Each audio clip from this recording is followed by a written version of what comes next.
Hi hello friends, welcome back to my channel. ಈ ಜೀವಕ್ಕೆ ಜೀವ ನೀನು ಭಾಗ 21. ಒಂದು 10 ಹೆಜ್ಜೆ ಇಟ್ಟ ಸಿಂಚನಾಳಿಗೆ ರೋಹನ್ ಮಾತು ನೆನಪಾಗಿ, ಹೋ ಮೈ ಗಾಡ್ ಲಾರಿ, ಯು ಬ್ಲಡಿ ಎಂದು ಕೋಪದಲ್ಲೇ ಲಿಫ್ಟ್ ಪಕ್ಕ ಓಡಿ ಬಂದರೆ ಲಿಫ್ಟ್ ಆಗಲೇ ಕ್ಲೋಸ್ ಆಗಿ ಮೇಲಕ್ಕೆ ಹೋಗುತ್ತಿತ್ತು. ಅದು ಹೋಗುತ್ತಿರುವ ಫ್ಲೋರ್ ನಂಬರ್ ನೋಡಿ ಪಕ್ಕದಲ್ಲೇ ಇದ್ದ ಮೆಟ್ಟಿಲನ್ನು ಹತ್ತುತ್ತಾ ಅಖಿಲ್ಗೆ ಕರೆ ಮಾಡಿ ಆದಷ್ಟು ಬೇಗ ಪಿಯೂಷ್ ಜೊತೆ ಅವಳಿದ್ದ ಹೋಟೆಲಿಗೆ ಬರುವಂತೆ ಹೇಳಿದಳು. ಏದುಸಿರು ಬಿಡುತ್ತಾ ರೋಹನ್ ಇದ್ದ ಫ್ಲೋರ್ ಪಕ್ಕ ಬಂದಾಗ ಅದೊಂದು ದೊಡ್ಡ ಪಾರ್ಟಿ ಹಾಲ್. ಅಲ್ಲಿ ಯಾರದೋ ಬರ್ತ್ಡೇ ನಡೆಯುತ್ತಿದೆ ಎನ್ನುವುದು ಅಲ್ಲೇ ಇದ್ದ ವೆಲ್ಕಮ್ ಬೋರ್ಡ್ ನೋಡಿ ತಿಳಿದುಕೊಂಡಳು. ಆಚೀಚೆ ತಿರುಗುತ್ತಾ ಆ ಲೋಫರ್ ಬಳಿ ನಾನೇ ಮಾತನಾಡಲ್ಲ? ಇಲ್ಲ, ನಾನು ದುಡುಕಿ ಏನಾದರೂ ಮಾಡಿದರೆ ನನ್ನನ್ನು ಕೊಲ್ಲಲು ಹೇಸೊಲ್ಲ ಅವನು. ಸಿಂಚು, ಕಾಮ್ ಡೌನ್, ಇನ್ನೇನು ಅಖಿಲ್ ಬರುತ್ತಾನೆ, ಅಲ್ಲಿಯವರೆಗೆ ಸುಮ್ಮನಿರು ಅನ್ನುತ್ತಾ ತನ್ನನ್ನೇ ಸಂಭಾಳಿಸಿಕೊಂಡು ನಿಂತವಳಿಗೆ ಫ್ಯಾಷನ್ ಶೋ ದಿನ ಅವರಿಬ್ಬರ ನಡುವೆಯಾದ ಜಗಳದ ಬಗ್ಗೆ ನೆನಪಾದಾಗ ಲಿಫ್ಟಲ್ಲಿ ರೋಹನ್ ಹೇಳಿದ ಮಾತು ಅರ್ಥವಾಗಿತ್ತು. ಕೇವಲ ಅವನ ಕೆನ್ನೆಗೆ ಹೊಡೆದಿದ್ದಕ್ಕೆ ಒಂದು ಜೀವವನ್ನೇ ತೆಗೆಯಲು ಹೊರಟಿದ್ದಾನಲ್ಲ, ಎಂತಹ ನೀಚ ಬುದ್ಧಿ ಇರಬೇಕು ಅವನಿಗೆ. ಪಾಪ ನಿವಿ ಎಂದುಕೊಂಡವಳಿಗೆ ಆಸ್ಪತ್ರೆಯಲ್ಲಿದ್ದ ನಿವೇದಿತಾಳ ಸ್ಥಿತಿ ಕಣ್ಣೆದುರು ಬಂದಾಗ ಅವಳ ಕಣ್ಣು ಕಣ್ಣೀರ ಕೊಳಗಗಳಾಗಿದ್ದವು. ಸ್ವಲ್ಪ ಸಮಯದ ಬಳಿಕ ಹೋಟೆಲ್ ಕೆಳಗಡೆ ಬಂದ ಅಖಿಲ್ ಸಿಂಚನಾಳಿಗೆ ಕರೆ ಮಾಡಿ ಅವಳಿರುವ ಫ್ಲೋರ್ ಬಗ್ಗೆ ಕೇಳಿ ಅವನ ಜೊತೆ ಬಂದಿದ್ದ ಸಾಮ್ರಾಟ್ ಹಾಗೂ ಪಿಯೂಷ್ ಜೊತೆ ಲಿಫ್ಟ್ ಒಳಗಡೆ ಹೋದನು.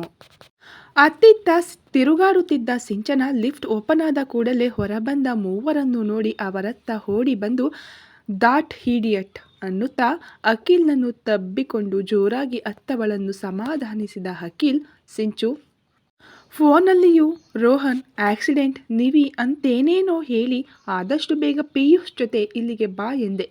ಹೇಳು, ಏನು ಮಾಡಿದ ಆ ರೋಹನ್ ಅಂತ ಅವಳನ್ನು ದೂರ ಸರಿಸಿ ಕೇಳಿದನು.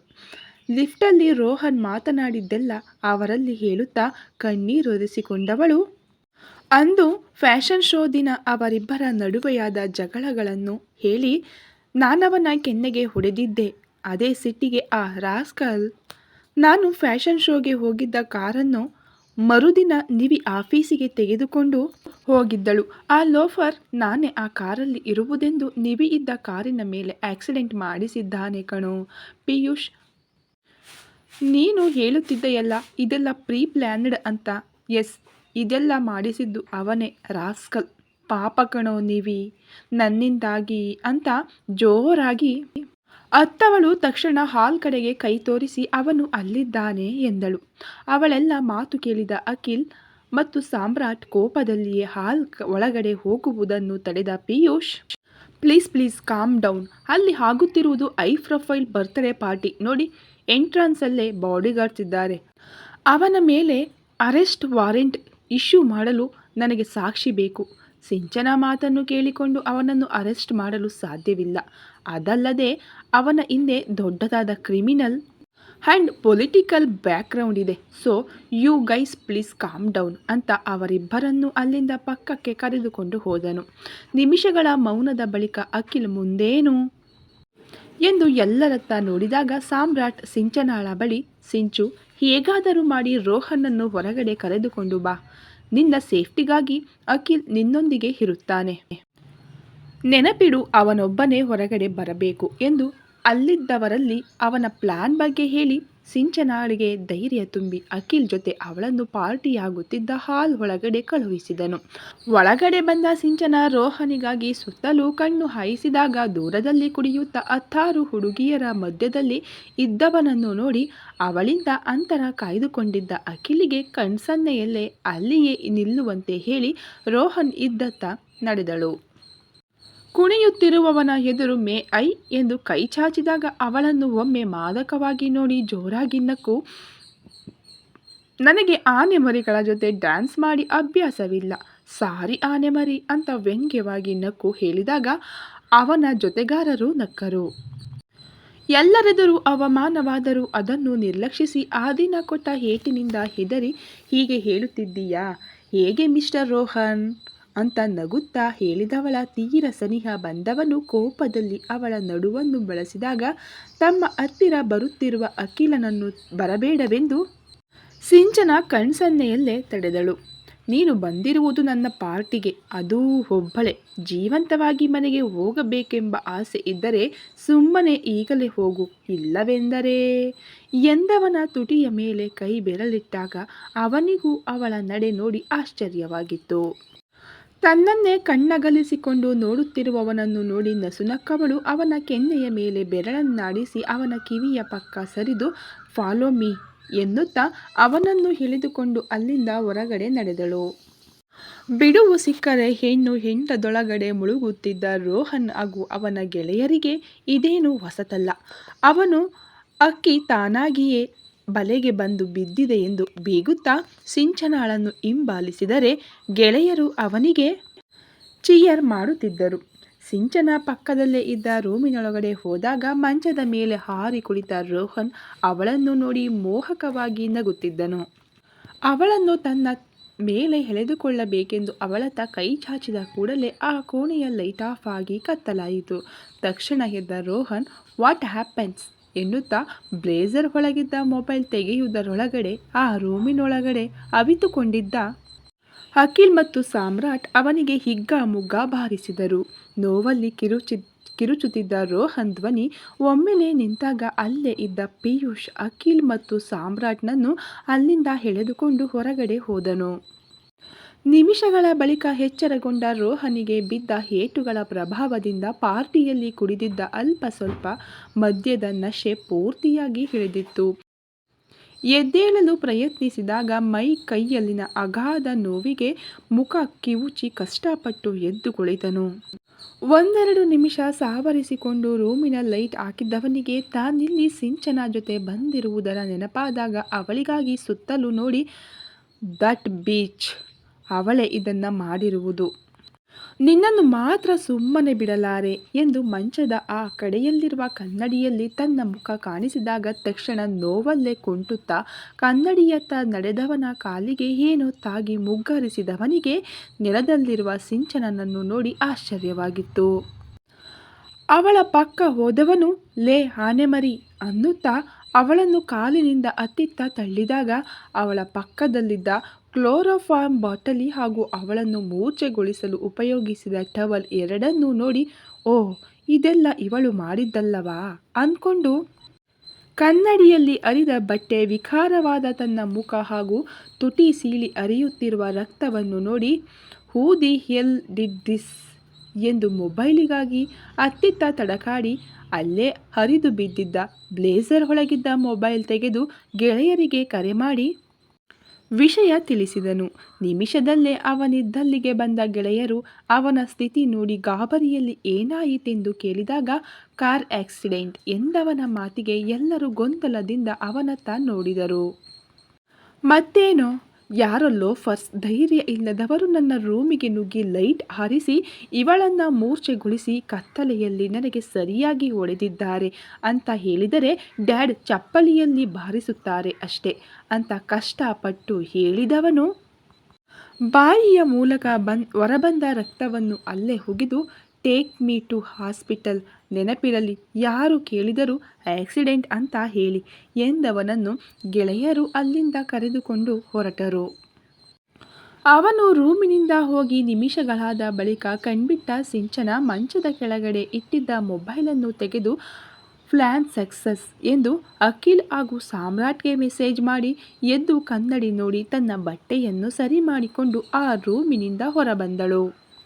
ರೋಹನಿಗೆ ಸರಿಯಾಗಿ ಬಾರಿಸಿ ರೂಮಿನಿಂದ ಹೊರ ಬಂದವರು ಕಾರೇರಿ ಹೋಟೆಲಿನಿಂದ ತುಸು ದೂರ ಬಂದು ಹೋಟೆಲ್ ಕಾಣುವಂತೆ ಕಾರನ್ನು ನಿಲ್ಲಿಸಿದರು. ಸಾಮ್ರಾಟ್ ಮತ್ತು ಅಖಿಲ್ ಒಮ್ಮೆಲೆ ರೋಹನ್ ಸ್ಥಿತಿಯ ಬಗ್ಗೆ ನೆನಪಿಸಿಕೊಂಡು ಜೋರಾಗಿ ನಕ್ಕರೆ ಪಿಯೂಷ್ ಕೋಪದಲ್ಲಿ ಅಖಿಲ್ ಆರ್ ಯು ಕ್ರೇಜಿ ಅಲ್ವೋ, ರೋಹನ್ ಬಾಯಿಯಿಂದಾನೇ ನಿವೇದಿತ ಆಕ್ಸಿಡೆಂಟ್ ಬಗ್ಗೆ ಹೇಳಿಸಿ ಅಟೆಂಪ್ಟ್ ಟು ಮರ್ಡರ್ ಕೇಸಲ್ಲಿ ಅವನನ್ನು ಜೈಲಿಗೆ ಹಾಕೋಣ ಅಂತ ಹೇಳಿ ಈಗ ನೀವು ಮಾಡಿದ್ದೇನು? ಅಲ್ಲ, ಸಾಯುವವರೆಗೂ ಅವನಿಗೆ ಒಡೆದು ಬಂದಿದ್ದೀರಲ್ಲ. ಈಗ ಅವನ ಅಪ್ಪನಿಗೆ ಇದೆಲ್ಲ ಗೊತ್ತಾದರೆ ನಮ್ಮೆಲ್ಲರ ಕತೆ ಅಷ್ಟೆ ಅಂತ ತುಸು ಭಯದಲ್ಲಿ ಹೇಳಿದವನ ಮಾತಿಗೆ ಅಖಿಲ್ಗೆ ಕೋಪ ಬಂದಿತ್ತು. ಜಸ್ಟ್ ಶಟ್ ಅಪ್ ಪಿಯೂಷ್, ನಿನಗನಿಸುತ್ತೆ ಈ ನಿನ್ನ police system the great Rawat ಮಗನ ಮೇಲಿನ ಜುಜುಬಿ ಅಟೆಂಪ್ಟ್ ಟು ಮರ್ಡರ್ ಕೇಸನ್ನು ರಿಜಿಸ್ಟರ್ ಮಾಡಿಕೊಳ್ಳುತ್ತಾ. ಓಕೆ, ಕೇಸ್ ರಿಜಿಸ್ಟರ್ ಆದರೂ ಅದರ ಮರುಕ್ಷಣ ರಾವತಿಗೆ ನಿಮ್ಮದೇ ಜನಗಳು ಕರೆ ಮಾಡಿ ಅವನು ಆಡಿಸಿದಂತೆ ನೀವುಗಳು ಹಾಡುತ್ತೀರಿ. ಇದರ ಮಧ್ಯೆ ಆ ರೋಹನ್ ಯಾವುದೋ ಕ್ಲಬ್ಬು ಪಬ್ಬುಗಳಲ್ಲಿ ಎಂಜಾಯ್ ಮಾಡಿಕೊಂಡಿರುತ್ತಾನೆ. ಈಗ ಹೇಳು, ಅವನು ಮಾಡಿದ ತಪ್ಪಿಗೆ ಶಿಕ್ಷೆ ಎಲ್ಲಿ ಆಯಿತು? ಅದಕ್ಕೆ ನಾನು ಸಾಮ್ರಾಟ್ ಈ ಪ್ಲ್ಯಾನ್ ಮಾಡಿದ್ದು. ಡೋಂಟ್ ವರಿ, ಎಲ್ಲ ಪ್ಲ್ಯಾನ್ ಪ್ರಕಾರ ಆಗಿದೆ. ಅವನದ್ದು ಕೈಯೋ ಕಾಲೋ ಮುರಿಬೇಕೆಂದಿದ್ದೆ, ಅಷ್ಟರಲ್ಲಿ ನೀನು ನನ್ನನ್ನು ತಡೆದು ಬಿಟ್ಟೆ ಅಲ್ವೋ. ಪೊಲೀಸ್ ಆದ ನಿನಗೆ ಧೈರ್ಯ ಇಲ್ವಲ್ಲೋ ಅಂದಾಗ ಧೈರ್ಯ ಇದೆ ಅಖಿಲ್. ಆದರೆ ಆ ರಾವತನನ್ನು ಹೆದರು ಹಾಕಿಕೊಳ್ಳಲು ಶಕ್ತಿ ನನ್ನಲ್ಲಿಲ್ಲ. ಅವನೆದುರು ಹೋರಾಡಿ ಗೆಲ್ಲಲು ಇದು ಸಿನಿಮಾ ಅಲ್ಲ. ಅವನಿಗಿರುವ ಪವರ್ ಮುಂದೆ ನಾನೊಬ್ಬ ಸಣ್ಣ ಇರುವೆ ಕಣೋ. ಕೈಯಲ್ಲಿಯೇ ಇಸುಕಿ ಸಾಯಿಸುತ್ತಾನೆ ಅಂದ. ಹೋ, ಆ ಕ್ರಿಮಿನಲ್ಸ್ ಬಗ್ಗೆ ತುಂಬ ತಿಳಿದುಕೊಂಡಿದ್ದೀಯಾ? ಈಗ ಹೇಳು.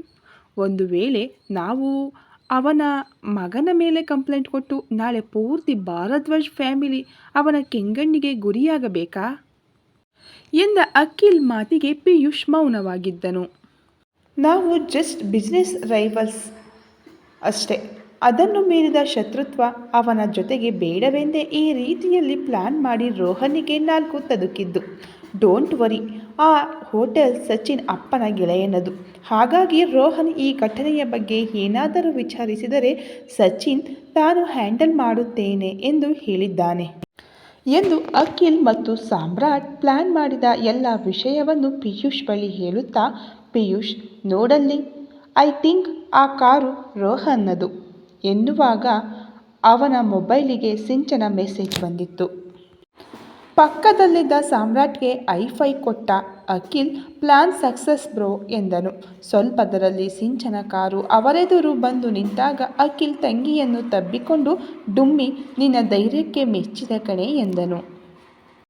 ಅಲ್ಲಿದ್ದ ಸಾಮ್ರಾಟ್ ಕೂಡ ಅವಳನ್ನು ಬಳಸಿ ಹೊಗಳಿದಾಗ ಅವಳನ್ನೇ ತದೇಕ ಚಿತ್ತದಿಂದ ನೋಡುತ್ತಿದ್ದ ಪಿಯೂಷ್ ಕಣ್ಣಲ್ಲೇ ಮೆಚ್ಚುಗೆ ವ್ಯಕ್ತಪಡಿಸಿದನು. ಬ್ರೋ, ಸಿಂಚು ಕಾರಲ್ಲಿ ಹೋಗುತ್ತೀಯಾ?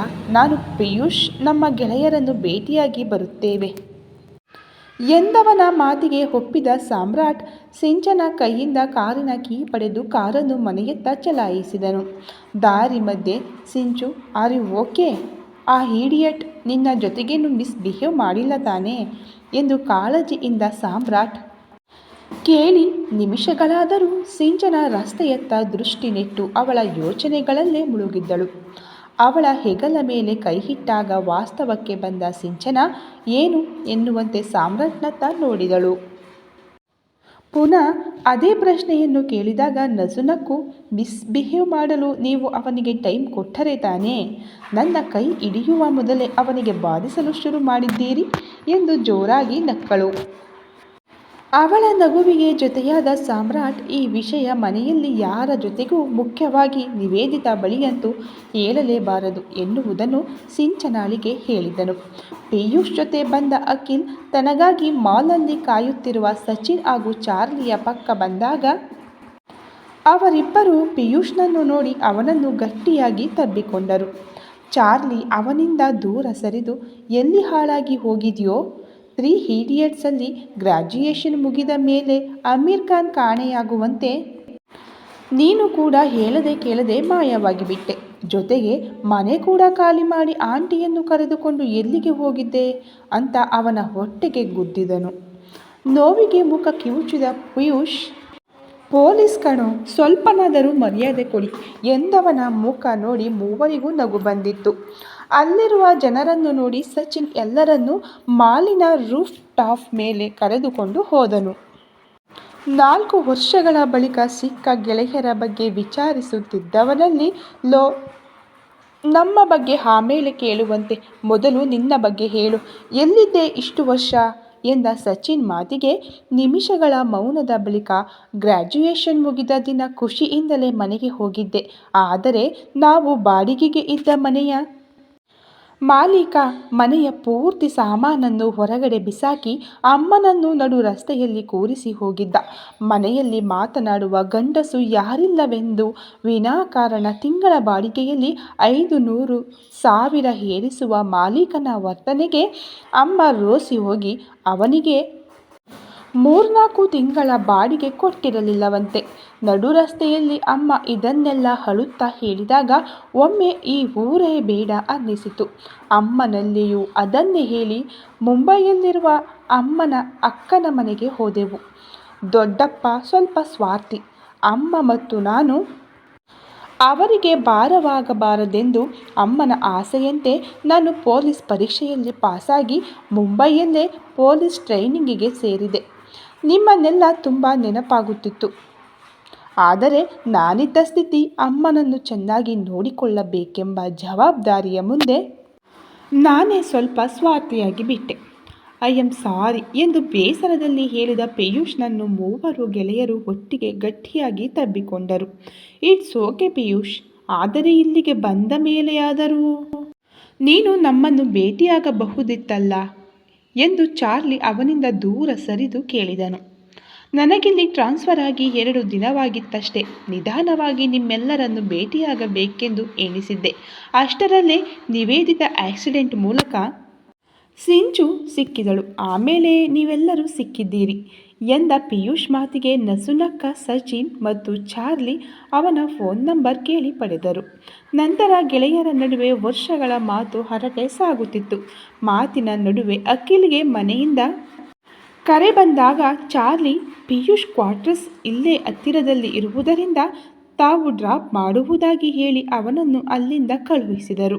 ಅಖಿಲ್ ಅಲ್ಲಿಂದ ಹೊರಟ ಕೂಡಲೇ ಚಾರ್ಲಿ ಮತ್ತು ಸಚಿನ್ ಪಿಯೂಷ್ನ ಕುತ್ತಿಗೆಯನ್ನು ಗಟ್ಟಿಯಾಗಿ ಬಳಸಿ ಲೋಫರ್, ಸುಳ್ಳು ಕತೆ ಹೇಳಿ ಅಖಿಲನನ್ನು ನಂಬಿಸಬಹುದು, ನಮ್ಮನ್ನಲ್ಲ. ಈಗ ಸತ್ಯ ಹೇಳು, ಏನಾಯಿತು? ನಮ್ಮಲ್ಲಿ ಒಂದು ಮಾತು ಹೇಳದೆ ನೀನು ಹೋಗಿದ್ದೆಲ್ಲಿಗೆ? ಹೌದು, ದೊಡ್ಡ ಪ್ರೊಫೆಸರ್ ಆಗಬೇಕೆಂದು ಹೇಳುತ್ತಿದ್ದವನು ಈಗ ಪೊಲೀಸ್ ಆಗಿ ಏನು ನಿನ್ನ ಕತೆ ಎಂದಾಗ ಸಚಿನ್ ಕೇಳಿದ ಮಾತಿಗೆ ಬದಲಾದ ಪಿಯೂಷ್ ಮುಖಭಾವವನ್ನು ಗಮನಿಸಿದ ಗೆಳೆಯರಿಬ್ಬರು ಅವನಿಂದ ದೂರ ಸರಿದು ಚಾರ್ಲಿ ತುಸು ಗಾಬರಿಯಲ್ಲಿ, ಪಿಯೂಷ್, ಇದಕ್ಕೆಲ್ಲ ಕಾರಣ ನಿನ್ನ ಪ್ರೀತಿ, ಐ ಮೀನ್ ಸಿಂಚನ ಅಲ್ಲ ತಾನೆ ಎಂದವನ ಮಾತಿಗೆ ಸಚಿನ್ ಕೂಡ ಒಮ್ಮೆ ಗೆಳೆಯನತ್ತ ನೋಡಿದನು. ತಿರುಗಿ ಮೌನವಾಗಿ ನಿಂತಿರುವ ಪಿಯೂಷ್ ಮೌನವನ್ನು ಸಹಿಸದ ಚಾರ್ಲಿ ಅವನನ್ನು ತನ್ನತ್ತ ತಿರುಗಿಸಿ, ಲೋ ಮಾತಾಡೋ, ಏನಾಯಿತು ಎಂದವನ ಮಾತಿಗೆ ನಿಮ್ಮಿಬ್ಬರಿಗೂ ನನ್ನ ಕತೆಯೆಲ್ಲ ಗೊತ್ತಿದ್ದು ಈ ಪ್ರಶ್ನೆಯನ್ನು ಕೇಳುತ್ತಿದ್ದೀರಾ ಎಂದವನ ಮಾತಿಗೆ ಚಾರ್ಲಿ, ಯು ಇಡಿಯಟ್, ಅಂದರೆ ಆ ದಿನ ಆ ಒಂದು ಕಾರಣಕ್ಕೆ ನೀನು ಇಲ್ಲಿಂದ ಓಡಿ ಹೋಗಿದ್ದಾ ಎಂದು ಕೋಪದಲ್ಲೇ ಗೆಳೆಯನ ಕಾಲರ್ ಹಿಡಿದ ಚಾರ್ಲಿ, ನಿನಗೆ ನಮಗಿಂತ ನಿನ್ನ ಒನ್ ಸೈಡ್ ಲವ್ ಸ್ಟೋರಿನೇ ಜಾಸ್ತಿ ಆಯ್ತಲ್ಲ ಎಂದವನನ್ನು ದೂರ ತಳ್ಳಿದ Piyush, it's not one side idiot, ಸಿಂಚೂನು ಲವ್ ಮೀ ಎಂದವನ ಮಾತಿಗೆ ಅವರಿಬ್ಬರೂ ಗರಬಡಿದಂತೆ ನಿಂತಿದ್ದರು. ನಿಮಿಷಗಳ ಮೌನದ ಬಳಿಕ ಸಚಿನ್, ಪಿಯೂಷ್, ನೀನು ಸುಳ್ಳು ಹೇಳುತ್ತಿಲ್ಲ ತಾನೇ? ಸಿಂಚು ನಿನ್ನನ್ನು ಅಂದಾಗ, ಹೌದು, ಸಿಂಚು ಅಖಿಲ್ ತಂಗಿ ಎಂದು ತಿಳಿಯುವ ಮೊದಲೇ ಅವಳಲ್ಲಿ ನನ್ನ ಪ್ರೀತಿ ಹೇಳಿದ್ದೆ. ಆದರೆ ಅವಳು ನಿರಾಕರಿಸಿದ್ದಳು. ಆದರೂ ಆ ಹುಚ್ಚು ವಯಸ್ಸಲ್ಲಿ ಅವಳು ನನ್ನ ಪ್ರೀತಿಯನ್ನು ಒಪ್ಪುವಂತೆ ಮಾಡುತ್ತೇನೆ ಎನ್ನುವ ಹಠ. ಹಾಗಾಗಿ ಪದೇ ಪದೇ ಅವಳ ಎದುರು ಹೋಗಿ ಇಲ್ಲವೇ ಕರೆ ಮಾಡಿ ಮಾತನಾಡುತ್ತಾ ಹೇಗೋ ಅವಳ ಸ್ನೇಹ ಸಂಪಾದಿಸಿದೆ. ಆದರೆ ಅದೊಂದು ದಿನ ಸಿಂಚನಾಳೆ ನನ್ನಣ್ಣ ಅಖಿಲ್ ನಿಮ್ಮ ಕ್ಲಾಸ್ಮೇಟ್ ಎಂದಾಗ ತುಂಬ ಭಯಪಟ್ಟಿದ್ದೆ. ಕಾರಣ, ಕ್ಲಾಸ್ ಮುಗಿಸಿ ಕಾಫಿ ಡೇಯಲ್ಲಿ ಪಾರ್ಟ್ ಟೈಮ್ ಜಾಬ್ ಮಾಡುತ್ತಿದ್ದ ನನಗೆ ನಿಮ್ಮೆಲ್ಲರಲ್ಲಿ ಹರಟುವಷ್ಟು ಸಮಯವಿರಲಿಲ್ಲ. ಸಮಯ ಇದ್ದಾಗ ಲಾಂಗ್ ಡ್ರೈವ್ ಎಂದು ಅಖಿಲ್ ಕಾರಲ್ಲಿ ತಿರುಗಾಡಿ ತಿಂದು ಬರುತ್ತಿದ್ದೆವು. ಅಲ್ಲಿ ಕಾಲೇಜು ವಿಷಯ ಬಿಟ್ಟರೆ ನಮ್ಮ ಪರ್ಸನಲ್ ವಿಷಯ ಯಾರೂ ಹಂಚಿಕೊಳ್ಳುತ್ತಿರಲಿಲ್ಲ. ಹೀಗಿರುವಾಗ ಅವಳು ಅಖಿಲ್ ತಂಗಿ ಎಂದು ನನಗೇಗೆ ಗೊತ್ತಾಗಬೇಕು? ಆಮೇಲೆ ಅಖಿಲ್ ಬಳಿ ಕೇಳಿದಾಗ ಅವನೇ ಅವಳನ್ನು ಪರಿಚಯಿಸಿದ. ನಂತರ ನಾನೇ ಅವಳಿಂದ ಒಂದು ಅಂತರ ಕಾಯ್ದುಕೊಂಡೆ. ಆಗ ಸಿಂಚನ ಆಟ ಶುರುವಾಗಿತ್ತು. ನಿನ್ನನ್ನು ಪ್ರೀತಿಸುತ್ತಿದ್ದೇನೆ ಎಂದು ನೂರಾರು ಬಾರಿ ಐ ಲವ್ ಯು ಎಂದಿದ್ದಳು. ಆದರೆ ಅದೆಲ್ಲ ಜಸ್ಟ್ ಫಾರ್ ಟೈಮ್ ಪಾಸ್ ಎಂದು ನನಗೆ ತಿಳಿದಿದ್ದು ಅದೊಂದು ದಿನ ಅವಳ ಜೊತೆ ಮಾತನಾಡುತ್ತಾ ಮದುವೆ ವಿಷಯ ಬಂದಾಗ ತನ್ನ ಮದುವೆ ಇಂಗ್ಲೆಂಡಿನಲ್ಲಿರುವ ಸಾಮ್ರಾಟ್ ಜೊತೆ ಡಿಸೈಡ್ ಆಗಿದೆ ಎಂದು ಹೇಳಿದಾಗ ಪುನಃ ಅವಳ ಬಳಿ ಆ ವಿಷಯದ ಬಗ್ಗೆ ಮಾತನಾಡಿ ನನ್ನನ್ನೇಕೆ ಪ್ರೀತಿಸುವ ನಾಟಕವಾಡಿದೆ ಎಂದು ಕೇಳಿದರೆ ಹುಚ್ಚರಂತೆ ನಕ್ಕು ನನಗೂ ಟೈಮ್ ಪಾಸ್ ಮಾಡಲು ಒಬ್ಬ ಹುಡುಗ ಬೇಕಿತ್ತು. ಅದಕ್ಕೆ ತಕ್ಕನಾಗಿ ನೀನು ಸಿಕ್ಕಿದೆ. ಅಖಿಲ್ ಫ್ರೆಂಡ್ ಆದ ನೀನು ಬೇರೆಯವರ ಹಾಗೆ ನನ್ನ ಅಡ್ವಾಂಟೇಜ್ ತಗೊಳ್ಳುವುದಿಲ್ಲವೆಂಬ ಧೈರ್ಯವಿತ್ತು ಎಂದು ನನ್ನ ಪ್ರೀತಿಯನ್ನು ಗೇಲಿ ಮಾಡಿ ನಕ್ಕಾಗ ಅವಳ ಮೇಲಿದ್ದ ನನ್ನ ಪ್ರೀತಿ ಪೂರ್ತಿಯಾಗಿ ಸತ್ತಿತ್ತು. ಅಂದಿನಿಂದ ಅವಳ ಜೊತೆ ಮಾತನಾಡುವುದು ಬಿಡಿ, ಅವಳತ್ತ ಕಣ್ಣೆತ್ತಿಯೂ ನೋಡಲಿಲ್ಲ. ನೀವೆಲ್ಲ ನನ್ನ ಮಂಕಾದ ಮುಖವನ್ನು ನೋಡಿ ಏನಾಯಿತೆಂದು ಕೇಳುತ್ತಿದ್ದಾಗ ಏನಾದರೂ ಸುಳ್ಳು ಹೇಳುತ್ತಿದ್ದೆ. ಆದರೆ ನನ್ನೊಳಗಡೆ ಆಗುತ್ತಿದ್ದ ನೋವು, ಯಾತನೆ ಆ ದೇವರಿಗೆ ಪ್ರೀತಿ. ಈ ನಡುವೆ ಅಮ್ಮನ ಆರೋಗ್ಯದಲ್ಲಿಯೂ ಏರುಪೇರಾಗುತ್ತಿತ್ತು. ಅಮ್ಮನ ಅಕ್ಕನ ಬಳಿ ಮಾತನಾಡಿ ಡಿಗ್ರಿ ಮುಗಿದ ಕೂಡಲೇ ಮುಂಬೈಗೆ ಹೋಗಿಬಿಟ್ಟೆ. ಈ ಕತೆ ಇನ್ನು ಮುಂದುವರೆಯುವುದು. ದಯವಿಟ್ಟು ಇನ್ನು ಯಾರೆಲ್ಲ ಸಬ್ಸ್ಕ್ರೈಬ್ ಮಾಡಿಲ್ವೋ ಈಗಲೇ ಹೋಗಿ ಸಬ್ಸ್ಕ್ರೈಬ್ ಮಾಡಿ. ಹಾಗೆ ವಿಡಿಯೋಗೆ ಸಪೋರ್ಟ್ ಮಾಡ್ತಾ ಇರೋ ನಿಮ್ಮೆಲ್ಲರಿಗೂ ತುಂಬು ಹೃದಯದ ಧನ್ಯವಾದಗಳು. Thank you so much.